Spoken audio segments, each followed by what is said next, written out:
Okay, so we are still in the probability unit, and we are going to talk a little bit more about independent and dependent events and or probability today, which will make a little bit more sense when we get through that part of the video. So if you're following along in your guided notes, I'm going to underline what goes in those blanks. So events that are independent events, this fills in that first blank, if the occurrence of one event does not affect the probability of the other. For example, if a coin is tossed twice, the outcome of one toss does not affect the probability of the second toss. Think about it. When you throw a coin, what you get on the first one has zero effect on what you get on the second one.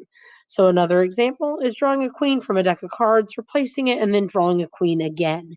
What you drew from the deck the first time, as long as you put it back, has no effect on the other one. Okay, so one way you can see this done is by doing tree diagrams. And tree diagrams are helpful when you're looking at independent events because it gives you the probability and the outcomes that are possible. So this is a tree diagram that represents tossing a coin once. So you see that we have our probability over here written on these stems. So when you toss a coin, you have the same probability, 1/2 for each of them. So that's why it says 0.5 on each stem. And then the outcome can either be heads or it can be tails. And so that's what's written over here and what goes in your blanks. The probability of each branch is written on the branch. And the outcome is written at the end of the branch. So this is extending the tree diagram to compute the probability of tossing 2 coins. So if you notice on the first thing, we have heads or tails, and each of those is a 50-50 chance. And then from that heads, we also can get heads or tails. From the tails, we can get heads or tails, and each of those has a 50-50 chance as well. Okay, so you can calculate the overall probability of each branch by multiplying along the branches. So that's what we're going to do here. So the first one had this 0.5, and then to get heads here, it's 0.5. So that would mean the probability of a heads and a heads is 0.5 times 0.5, which is 0.25. Same thing with the next one. So then a heads and then a tails is 0.5 times 0.5, which is 0.25. So these are each going to have the same probability because one is no more likely than the other. And then when you add them all up, you should get 1 because our probability should always add to 1. And then if you add these straight down, 0.25, 0.25, 0.25, 0.25 is 1. So hopefully you see this and you understand this, that each of these outcomes has the same likelihood. One is no more likely than another. If the events are independent, this is like our conclusion, meaning that the outcome of one does not depend on the other, then you see the word and in the problem and you can multiply the branches. So probability of A and B, so the probability of getting a heads and a tails, so you multiply them together, was that 0.25. Okay, so the question says, after tossing the coin twice, what is the probability that it will land on heads both times? So the probability of getting heads the first time is 0.25, 1/2. Probability of getting heads the second time is yet again 0.25 or 1/2. So 1/2 times 1/2 is 1/4 because that's the probability of heads and then heads. So it is 1/4 or 0.25 probability. This next one is using a coin and a die. It says if you flip a coin and then roll a die, what is the probability of getting a heads and a 4? So the probability of heads is 1/2. What's the probability of getting a 4? Well, there's only 1 4 on the die, so 1 out of 6. So then we're going to multiply those. So 1/2 times 1/6 is going to be 1 out of 12. Or 0.08, which is the same thing as 8%. Any of those answers are perfectly fine. Okay, on this problem, if you look at it on your sheet, you don't have these color spinners and the actual number spinner, which is an oversight on my part. Sorry about that. And then when I put it on here, I covered it up on accident. So if you spin the color spinner and the number spinner, what is the probability of landing on red and a 4? So first thing we're going to look at is probability of red. These are even spaces, so it's 1/4. and the probability of landing on a 4. So there's 1, 2, 3, 4 spaces.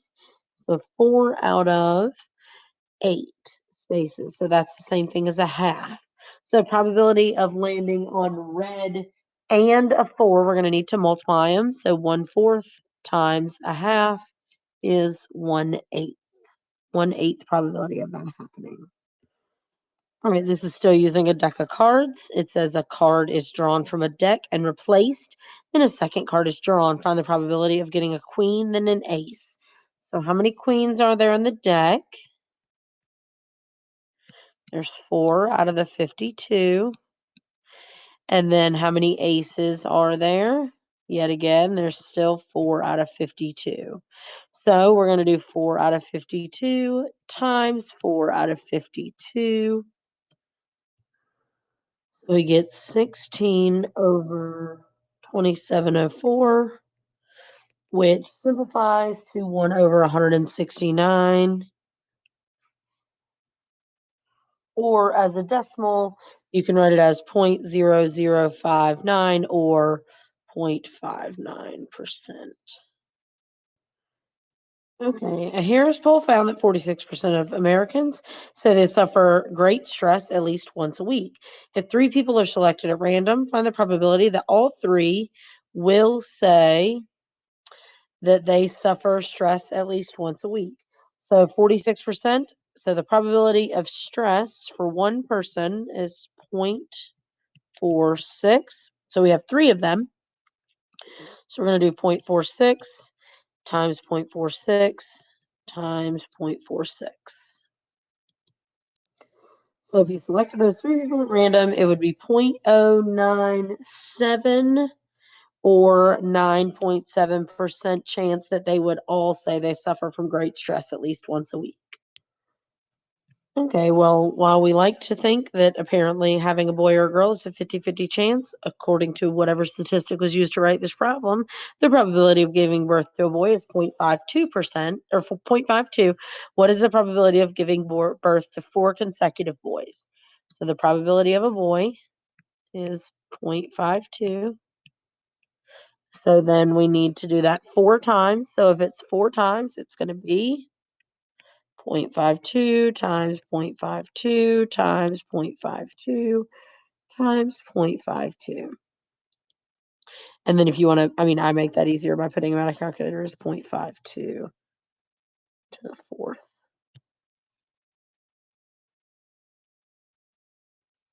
Which is 0.073 or 7.3% chance of having 4 consecutive boys. So pretty low. All right, at a local university, 54.3% of incoming first-year students have computers. If 3 students are selected at random, find the following probabilities. None of them have computers, so none would be 100 minus 54.3, so it would be 45.7%. So it's a 45.7% chance that they don't have a computer. So then that would be 0.457 times 0.457 times 0.457.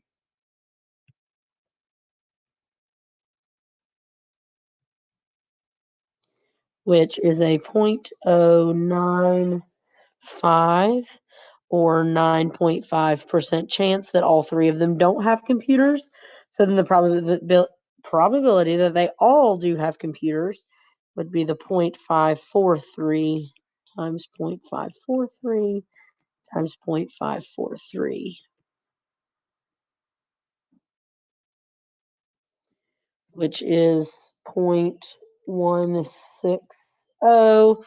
So about 16% chance that they will all have computers.